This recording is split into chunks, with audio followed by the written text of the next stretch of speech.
So how's your sleep? What'd you figure out for the lineup? So I didn't sleep real good. I woke up at 4:30 this morning, so figured I'd go do hot yoga at 6:30 and maybe I'll feel better. So other than that, I feel good. How did that go? That went good. A little tired, but other than that went good. So did you find clarity in who you're starting tonight? I did. I mean, that's probably what woke me up because I woke up and I had DR on my mind and the team on my mind and things that I wanted to do today, things that I wanted to address, the excitement of the season starting, all that stuff was kind of running through my mind. So to end the suspense of you guys asking me later on tonight, D'Angelo will start and Jordan Clarkson, they will be in the backcourt along with Kobe and Julius and Roy. How'd you come to that decision, besides the hot yoga and and the lack of sleep? Yeah. You know what, I thought about it, and just as I told him, last 3 days of practice, I've been very impressed with our talk before that and how hard he's worked the last 3 days. And I just think he's ready. I think he has an inner confidence about himself, that he wants to be in this position. He wants to be in that spotlight. He wants the ball in his hands. Even though I'm not going to put it in his hands a whole hell of a lot tonight, as a rookie, Jordan will be starting basically as our point guard. But, the other thing is I want those guys to play together as much as possible as well, So with Kobe out there, I think that's obviously the biggest common influence that can be on the court with him, which I think helps as well. So, I'm just kind of anxious to see how it works out. Were you really close to going a different way? Like, was it a toss-up this time yesterday, or? Yeah, I was seriously. I was seriously thinking about, a couple of different scenarios. Like I said, our second unit guys have been playing pretty well together, and I thought about that as well. Anthony Brown, who had started the last 3 games, had played pretty well and gave us everything that we wanted, especially on the defensive end, and he made shots, especially the last game. So yeah, I was really mulling over some different scenarios that I could go with. So is this it until some other time in the future, or will you reevaluate on a game-by-game basis for one? You know me, I'm gonna reevaluate. I don't think I want him to feel that I'm the starter for the next 82 games. You got to continue to work and get better. It's the same thing that Jordan had to do once he got his opportunity to play. Same thing with Julius. Nothing's a given. These guys got to come out and perform. Last year you kind of did it on a per 20 game basis. Is that what you're thinking this year? No, not really. I haven't gotten to that point. I want to see these guys, and I got to be patient too. I got to give these guys a chance to gel together as well.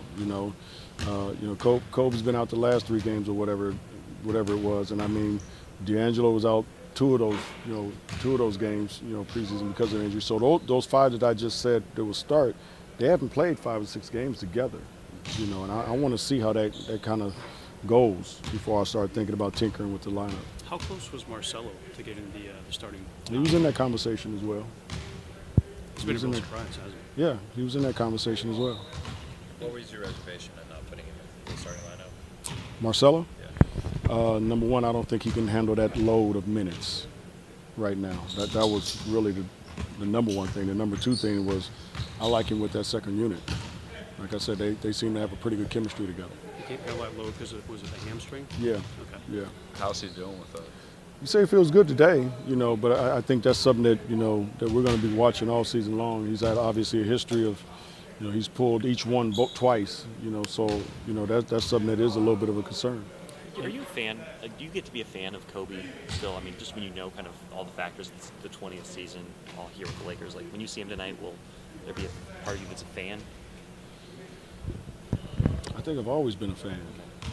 So I don't think it really matters if I'm on the sideline coaching or if I'm at home watching it on TV. I've always been a fan of Kobe. So I can't be 110% of a fan, obviously, tonight. But, I enjoy what he does for a living. Have you had a recent conversation with him about this possibly being his last season opener? No, we haven't talked about that one bit.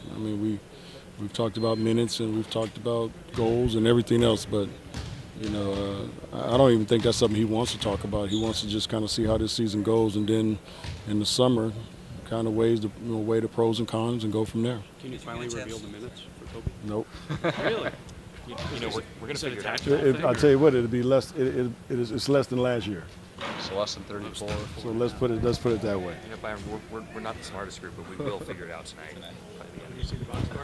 Tonight might give you a pretty good indication. Can you give parameters within 5 minutes? 24 to 29, 22 to 27. You've held a secret 30 to for a month, 34, you know? I Find out could, anyway. I could, but what's the fun in that? You Maybe know? after another hot yoga session. No, that's next week. I won't have another until next week. Byron, I think obviously D'Angelo and a lot of the other young guys, they're going to make mistakes. What do you need to see from them to give them a long leash and to allow them to make mistakes? Just that they don't make the same mistakes twice, you know, or not. I wouldn't even say twice. Just they're not making the same mistakes constantly. You know, they got to learn from those mistakes. You know, and you hope it's, you know, right after they make it that they can learn right away. You know, if that comes up again, that they don't do it again. But you at least hope, you know, every game or two that they've learned something as far as some of the mistakes they've made. Do you judge that on a quarter-by-quarter basis or on a game-by-game? Or do you talk to I'll them probably about judge it more game by game, but I'll talk to them when I see it. You know, either when I'm taking them out of the game or at halftime, or I'll dress it the next day or the day when we're going through our film sessions. You know, that's the thing with this team, you know, being so young, you know, we're going to have so many film sessions just to go over things on both ends of the floor, just to show them on tape what we're talking about, you know, because sometimes that's the best, you know, our best friend is the tape as a coach. Sometimes it's not the player's best friend, you know, because it doesn't lie. How have the young guys been handling getting The thing that I love about the group that we have is all these guys are very coachable. They do listen. They want to be good. You know, they want to, you know, go out there and give you the best effort that they can. And I love that about them. You know, they take the criticism well. And like I said, I'm gonna put this 13 up your butt every now and then. But then, you know, I'll turn right back around and give you the biggest hug when you're doing it the right way too. Have you had a chance to reach out to the Timberwolves organization, as Sam mentioned, to see what, maybe offer condolences or see what the state of that organization is like? I have not. I'll talk to Sam. Sam and I played together in Indiana, so Sam and I are very good friends. I know him extremely well, and you know, just from myself and the organization, definitely will send our condolences to the Sanders family. And you know, like I said, I knew, you know, Flip a little bit, and what a terrific man, you know, that we lost way too soon. You know, but I'll talk to Sam a little bit tonight, and you know, give him my personal feelings on the whole situation. What's the overall vibe in the locker room? Is that back with this team, kind of like this role of meeting these young guys? The vibe has been good. I think, like I said, these young guys, they want to be led.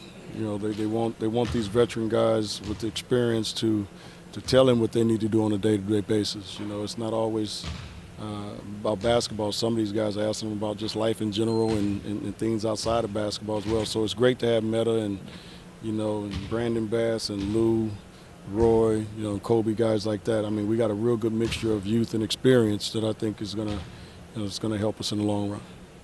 Last question? Thank you.